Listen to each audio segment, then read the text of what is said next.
I told you that just off the coast of humble Flamborough, one of the most celebrated naval victories for the Americans during the Revolutionary War took place, you'd probably laugh at me, but it's true, because a combined French and American fleet defeated a force of British ships in what is to become the celebrated Battle of Flamborough Head. During the August of 1779, a small fleet of 7 ships had set off from Brittany, captained by the American John Paul Jones, to harass British ships around the Isles. They sailed round Ireland and Scotland and down to the east coast of England, wreaking havoc wherever they could. Now, there's only one ship which was actually American. The rest were either bought from or loaned by France. By September, Jones had 4 vessels remaining and was sailing by the Humber estuary looking for prizes. Meanwhile, a convoy of over 50 ships had set off from the Norwegian coast, laden with timber and various other materials and supplies, bound for various British ports. This is because, with Spain and France joining the Americans, the British had to rely ever more on trade with the Baltics to keep up its essential supply of timber. Jones sailed into Bridlington Bay where he saw the merchant ships, but before he could attack them, 2 British escorts sailed between them and allowed the vessels to escape. The British escorts were the HMS Serapis and the Countess of Scarborough.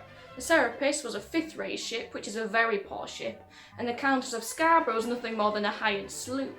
In contrast, the Americans had 2 frigates called the Alliance and Pallas, a brig called Vengeance, and the Bonhomme Richard, which was once an East India trading vessel, now converted into a warship and John Paul Jones's flagship. The Americans had around 124 guns, whereas the British had only 64. Jones's initial tactical plan was to have his ships sail in a straight line so as to mask his total strength and fire on the British with their broadsides. But one of his captains, a Frenchman Landais, who, unlike Jones, had a great deal of formal training in naval tactics, instead sailed away with his ship, the Alliance, from the rest of the fleet. This caused one of the British escorts, the Countess of Scarborough, to do the same, thus separating it from the rest of the convoy. The Bonhomme then engaged the Serapis. Now, you know by now that I like to actually visit the places I talk about, but unfortunately I can't transport myself in the middle of the North Sea, so instead I'm going to paint a picture for you.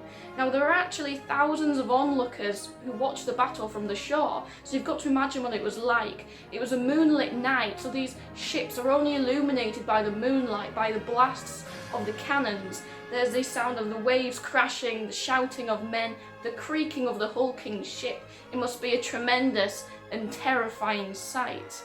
After a number of hours of complex naval manoeuvres, the situation was thus. The Bonhomme was completely and physically entangled up with the Serapis and severely damaged, with their crews engaging in bitter hand-to-hand combat. This is a scene for a famous moment when, with both ships' rigging entangled and many of Bonham's guns out of action, the captain of the Serapis asked if Jones had struck at colours and surrendered, but Jones refused. The Countess of Scarborough, meanwhile, having suffered a number of casualties and unable to escape, surrendered to the Pallas, with the Alliance moving to help the Bonhomme. Meanwhile, rumours began to circulate that Jones was dead.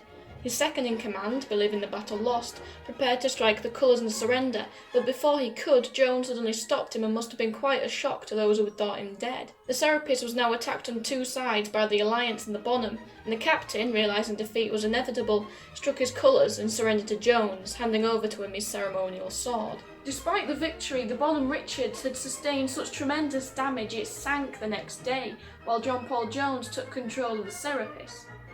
When the British captains returned to England, they were actually congratulated because they had succeeded in their task. They had protected the convoy, not a single merchant vessel had been lost. And to add to that, they had sunk the American flagship. This is Yorkshire's Hidden History. I hope you enjoyed this video and I hope you watch more soon.